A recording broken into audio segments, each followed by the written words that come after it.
Now what the hell do you think you're doing with that tin star, boy? Watch that boy shit, redneck. You talking to the sheriff of Rock Ridge. What if the most unforgettable performance in one of comedy's wildest films wasn't the loudest, flashiest, or funniest, but the quietest? In a movie packed with outrageous gags and chaotic energy, Gene Wilder's calm, deadpan presence in Blazing Saddles did more than make us laugh. It held the entire film together. But how? And why do so few people notice it? What's your name? Well, my name is Jim, but most people call me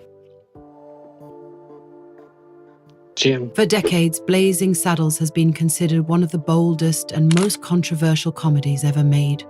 Released in 1974, the film took aim at racism, Western tropes, and the Hollywood system itself.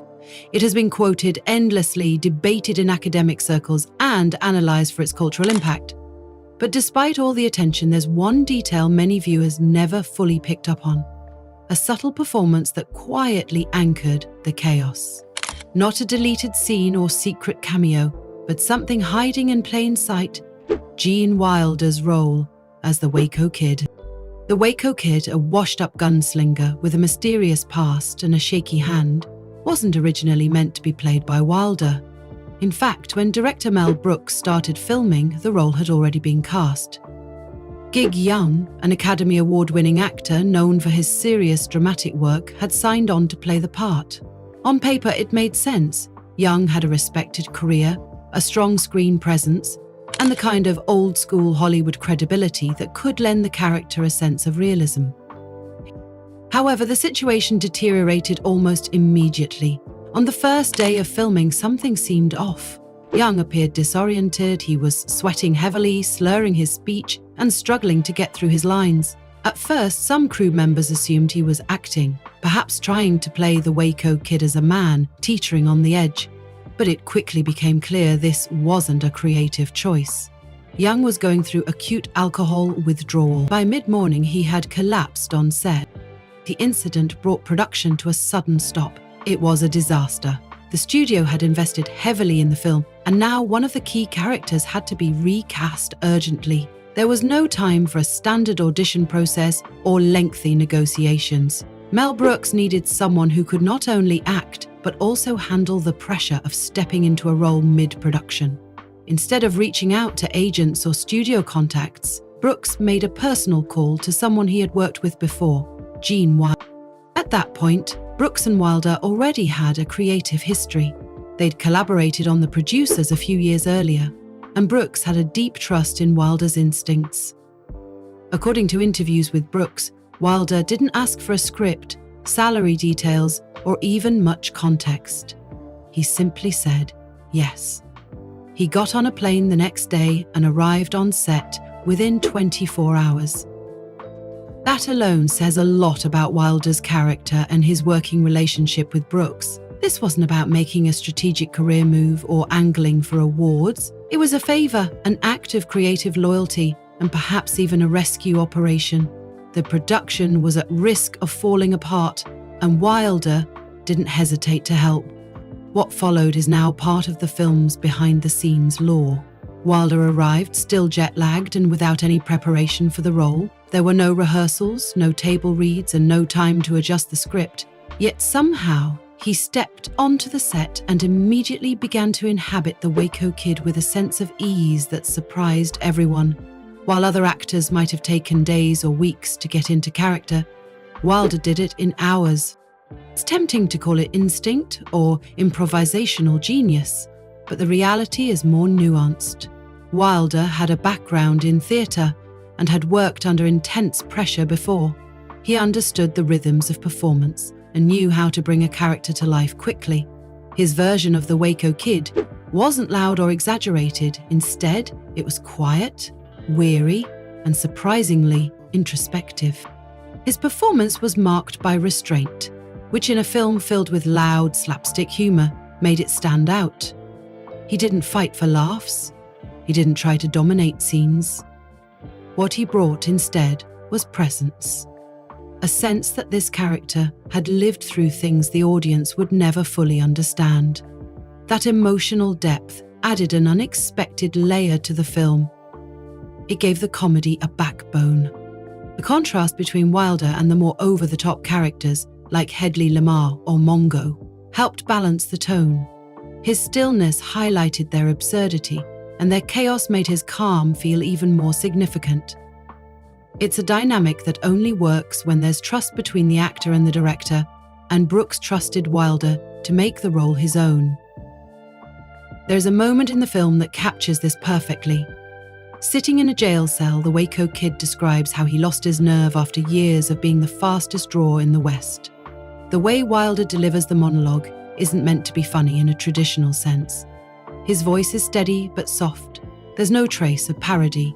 And yet, because the rest of the film is so outrageous, that quiet moment becomes one of the funniest and most human scenes in the entire movie. What's even more fascinating is how close the production came to never having Wilder in the role at all. If Gig Young had been able to stay on, the Waco Kid might have looked and felt completely different. Young may have brought a more traditional, grizzled Western feel to the part, but it's hard to imagine he would have brought the same philosophical weight. Wilder's version of the Waco Kid isn't just a sidekick or comic relief. He's a reminder that even in parody, there's room for sincerity. Mel Brooks later said that once Wilder stepped into the role, there was no going back. The film changed in tone because of that casting shift. What started as a quick replacement became one of the most celebrated performances in comedy history. It wasn't flashy or loud, but it was layered and effective. It was the kind of performance that doesn't immediately announce itself, but lingers in the mind long after the film is over. And perhaps that's why it's so often overlooked in discussions about Blazing Saddles. The film is packed with moments that scream for attention. Explosions, pratfalls, meta-jokes. But the Waco Kid's influence is more subtle. It lives in the pauses, the glances, and the lines delivered just under the surface. It also raises a question worth considering. Was Wilder always meant to play the Waco Kid, even if the original casting said otherwise? Brooks never referred to it as destiny, but the fit was undeniable. The way Wilder handled the role suggests a kind of inevitability, as if the character had been waiting for him all along. What's clear is that his arrival saved the film from a potential early collapse. But more than that, it gave Blazing Saddles an emotional depth it might not have had otherwise.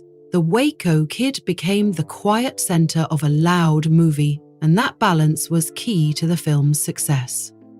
Gene Wilder didn't just step in to fix a casting problem. He reshaped the character, adjusted the tone, and in doing so, left a lasting mark on one of cinema's most daring comedies. It all began with a phone call, a plane ride, and an actor who was ready to show up without rehearsal or fanfare. And because of that, the Waco Kid became one of the most iconic roles in Wilder's career and one of the most quietly revolutionary performances in film history.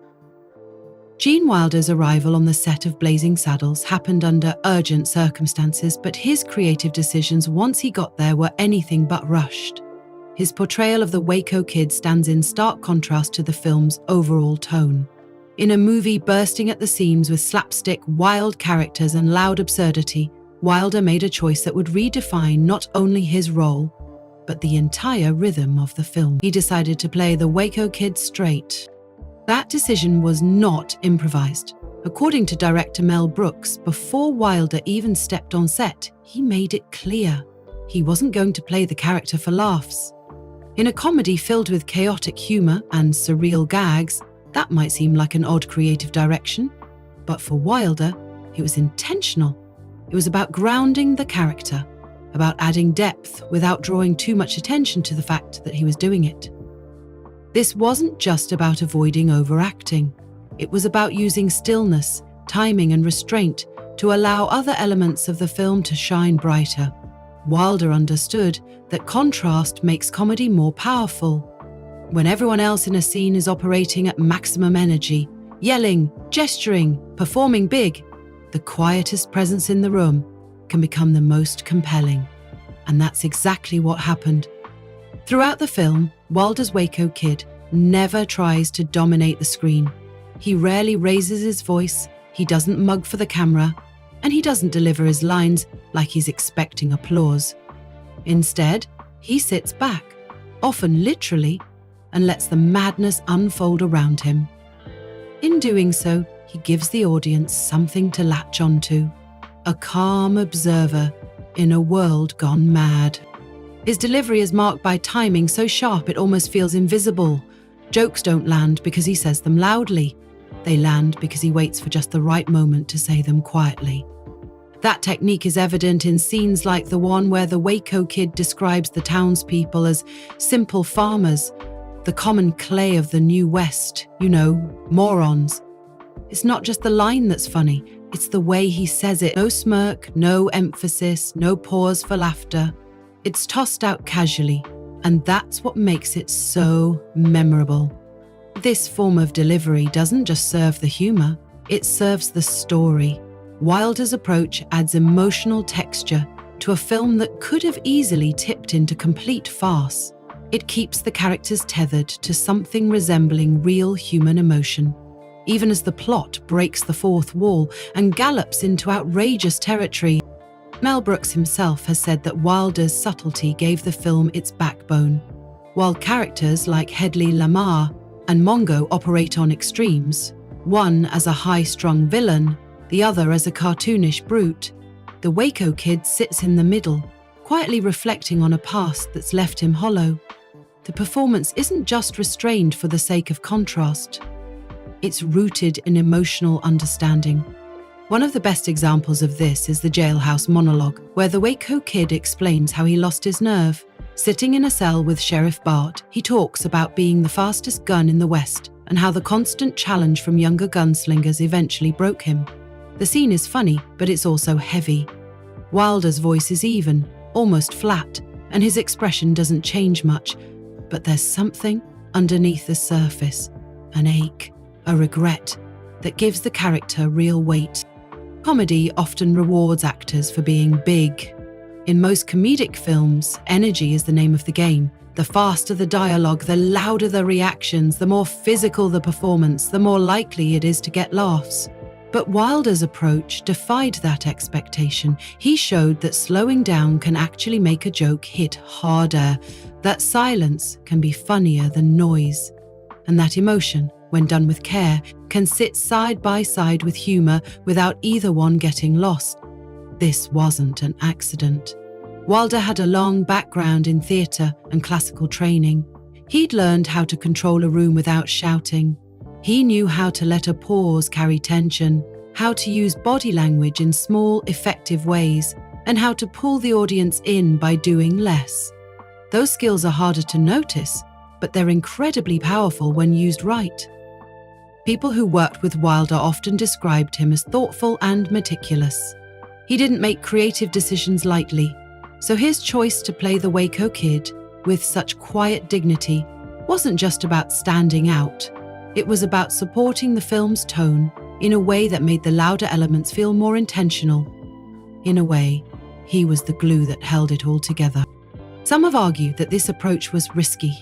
In a film like Blazing Saddles, where almost every other character is turned up to 11, there's a real danger of fading into the background.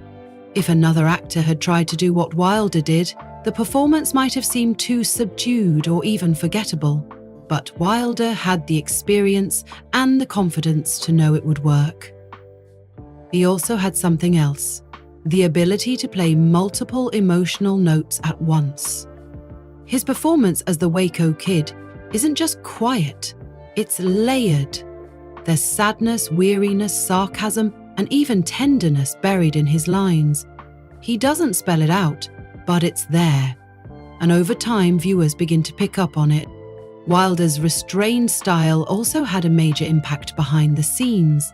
According to people who were on set, his delivery was so unexpectedly funny that it caused multiple takes to be ruined, not because Wilder messed up, but because crew members couldn't stop laughing. His timing caught people off guard. Sound techs, camera operators, even fellow actors struggled to stay composed while he was working. There are stories of Mel Brooks having to leave the set during some of Wilder's scenes because his own laughter was bleeding into the audio. In particular, the jail cell scenes were notorious for causing everyone to break. Even Cleavon Little, who played Sheriff Bart, reportedly had trouble keeping a straight face during those exchanges. But it wasn't just about laughs. Wilder's performance had emotional moments that were reportedly cut from the final film. Some crew members have mentioned longer, more introspective scenes that explored the Waco Kid's background in more depth.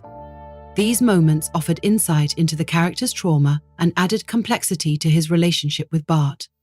While those scenes were trimmed for pacing, the intention behind them reveals just how seriously Wilder took the role. Even without those deleted scenes, what remains in the final cut is enough to understand what Wilder achieved. His Waco Kid doesn't just make us laugh, he makes us pause. He forces us to see the absurd world of Blazing Saddles through the eyes of someone who has already lost faith in it. That perspective is part of what gives the film its staying power. It's not just a spoof. It's also, in small ways, a reflection on brokenness, redemption, and quiet resilience. Over time, audiences have come to recognize just how effective this approach was.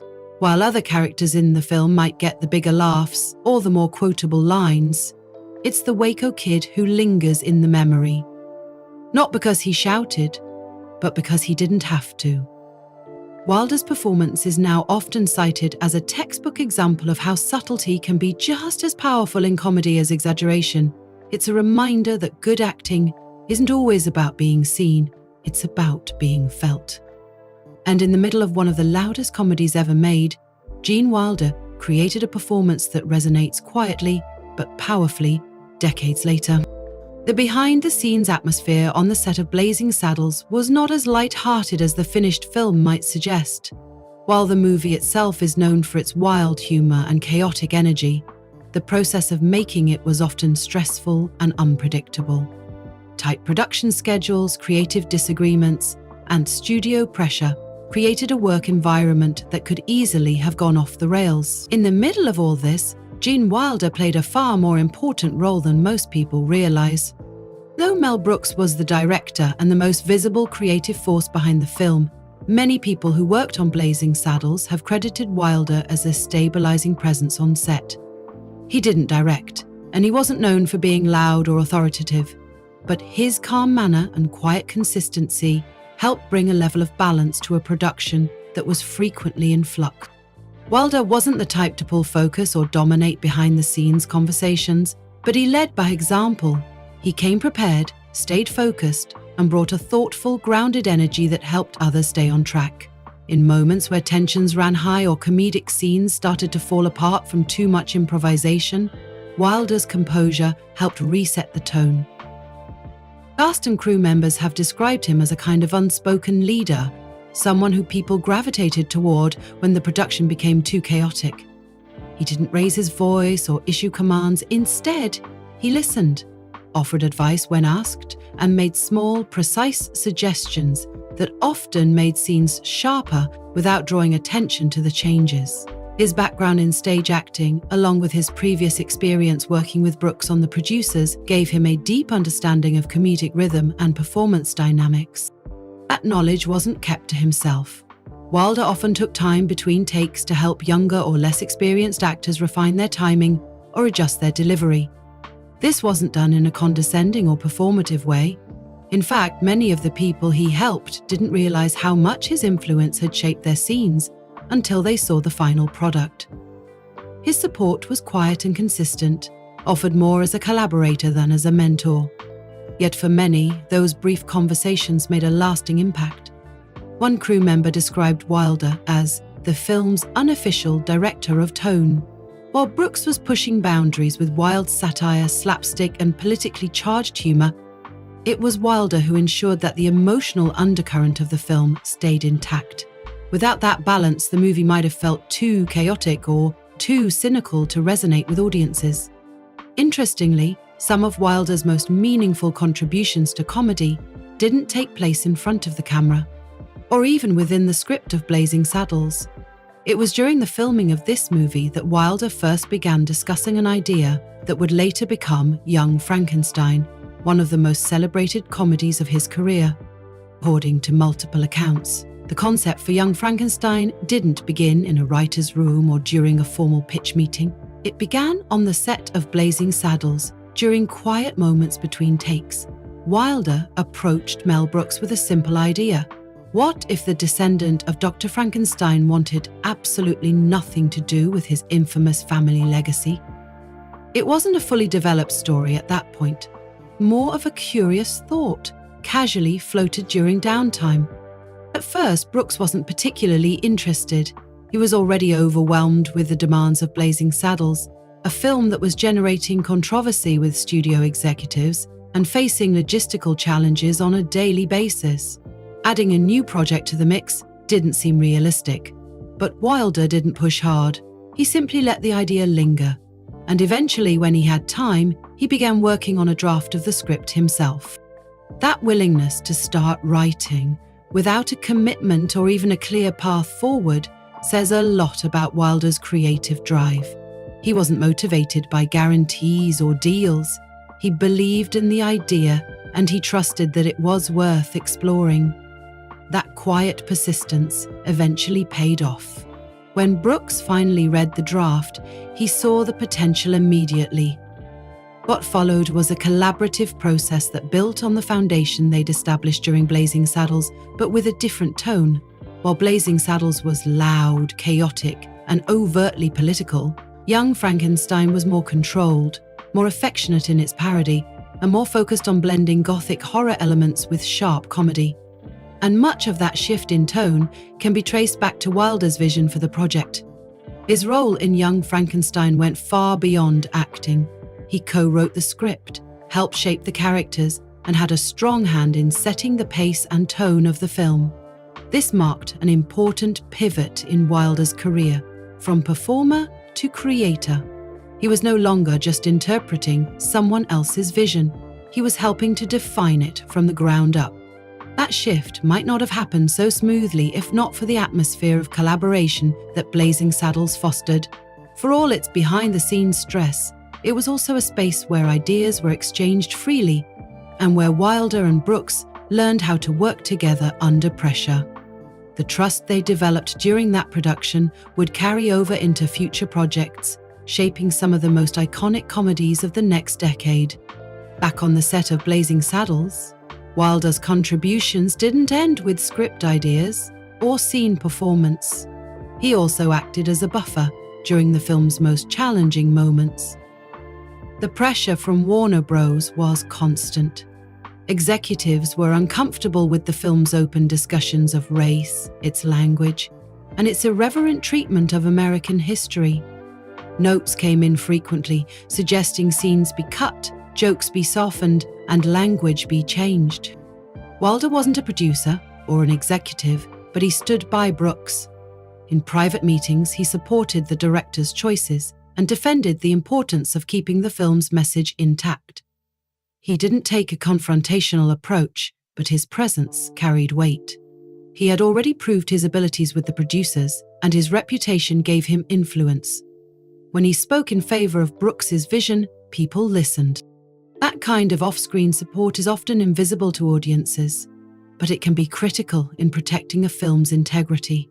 Without Wilder's steady hand and quiet backing, Blazing Saddles might not have survived the studio's pressure in the form we know today.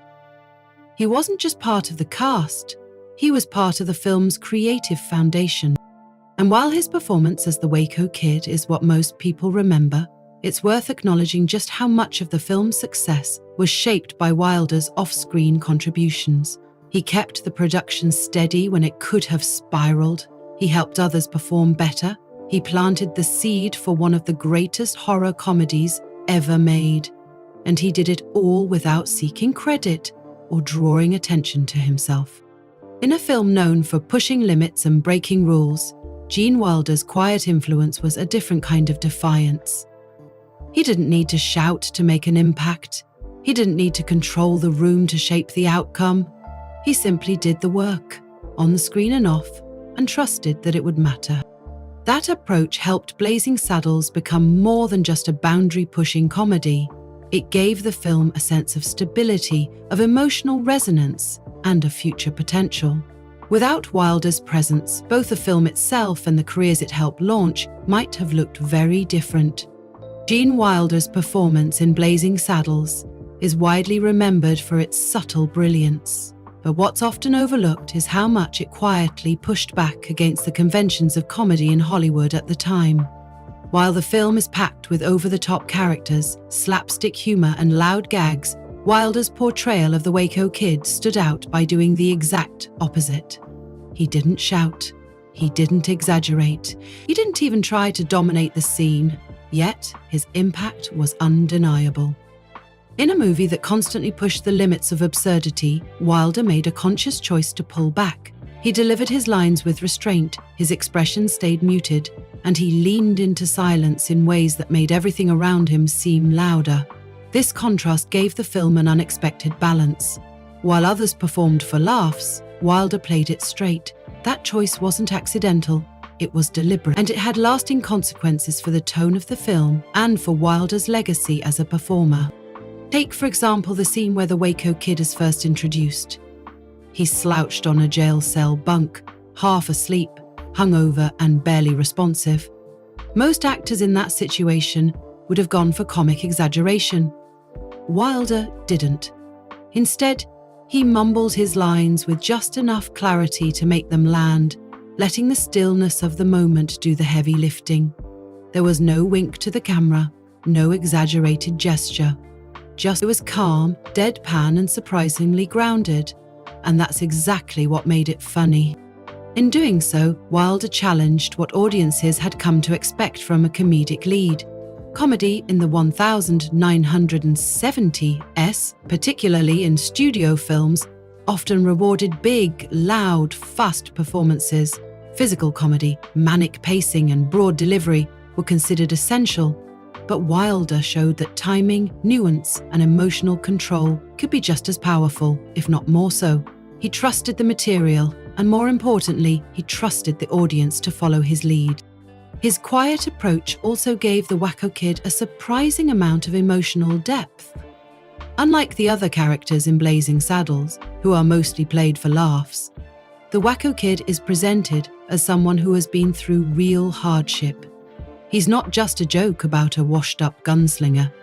He's a man worn down by experience, the tremble in his hand, the distant look in his eyes, the reluctance to get involved again. All of these traits were played straight with a kind of soft melancholy that added weight to the character. That weight made a difference. It grounded the film's wilder elements and gave viewers a sense that underneath all the jokes, something more serious was being said. The Waco Kid wasn't just there to be funny, he was there to show what happens to someone who has seen too much, done too much, and no longer knows how to exist in a world that's moved on without him. And Wilder brought that to life, with subtlety and care. This kind of emotional layering isn't common in broad comedy, but it's one of the reasons Blazing Saddles continues to resonate with audiences. Wilder's performance gave the film a sense of humanity. He wasn't trying to compete with the chaos, he was observing it, reacting to it, and, at times, quietly commenting on it. His performance became a mirror to the absurdity around him, and that made his presence all the more effective. Wilder's ability to defy expectations didn't stop with his acting choices. His attitude toward the Hollywood system was also unusually measured. While many actors sought to capitalize on big roles by negotiating for bigger pay or more screen time, Wilder often focused more on the creative process. He was selective about the projects he joined and was more interested in long-term collaborations than short-term attention. He also avoided chasing celebrities for its own sake. Despite his fame, Wilder stayed largely out of the tabloid spotlight. He didn't cultivate a public persona built on controversy or flamboyance. Instead, he let his work speak for itself. This quiet professionalism added to his credibility and made him a trusted figure within the industry. Directors, writers, and fellow actors knew they could rely on him, not just to deliver a great performance, but to help keep the production steady when things got difficult. This same reliability helped when it came to protecting the integrity of Blazing Saddles. During the editing and release process, studio executives expressed concern over the film's more provocative material. There were discussions about cutting key scenes, softening the language, or removing jokes that addressed racial tension too directly. While Mel Brooks led the charge in defending the film, Wilder offered support behind the scenes. He backed Brooks' vision and understood that the satire only worked if it was allowed to challenge people. He wasn't loud about it. He didn't hold press conferences or go on talk shows to argue with the studio. But in meetings and private conversations, he encouraged the team to stay true to the story. His reputation carried weight, and his quiet support helped the filmmakers push back against censorship efforts that could have stripped the film of its impact. It's hard to say what Blazing Saddles would have become without Gene Wilder. His character might have worked with another actor, but it likely would have felt different, less grounded, less human, and possibly less memorable. Wilder's performance didn't just serve the script, it elevated it. His emotional intelligence, his careful restraint, and his willingness to do less in order to achieve more created a performance that stood the test of time. Over the years, that performance has come to be seen as a benchmark for how to play comedy with depth. While other roles in the film are often remembered for their outrageousness, it's Wilder's quiet delivery that many fans and critics return to. His work in Blazing Saddles has been cited in discussions of acting technique, comedy theory, and film history. And it's not because he stole the show, it's because he held it together. This legacy extended well beyond Blazing Saddles. The film helped Wilder move into a new phase of his career, one where he took on more creative control. As mentioned earlier, it was on the set of this film that he first floated the idea for Young Frankenstein. That idea would eventually turn into a major success, co-written by Wilder and directed by Mel Brooks. And it was Wilder's willingness to take creative risks and to stand firm in his ideas that made it possible. He went on to star in, write and direct a number of other films, many of which carried the same thoughtful, character-driven sensibility. Whether he was playing Willy Wonka or Dr. Frankenstein, there was always an underlying sense of restraint to Wilder's performances. He never tried to outdo the script. He never tried to overwhelm the story. Instead, he found the truth in it, however absurd the premise, and played it honestly. That's what made him unique. In an industry where louder often seems better, Wilder proved that stillness could be just as powerful. He didn't need to be the noisiest person in the room to get attention. He didn't need to force the laughs to make people remember him. He just had to show up, do the work, and trust that the audience would come along with him. That trust paid off. Today, Blazing Saddles remains a landmark in comedy, preserved by the Library of Congress for its cultural, historical, and artistic significance.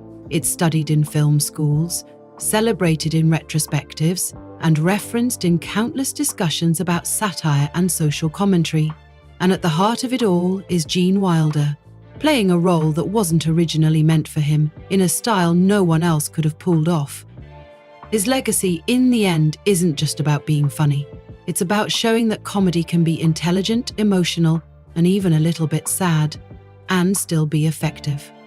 It's about proving that you don't have to scream to be heard, and that sometimes the quietest voice in the room is the one we remember most.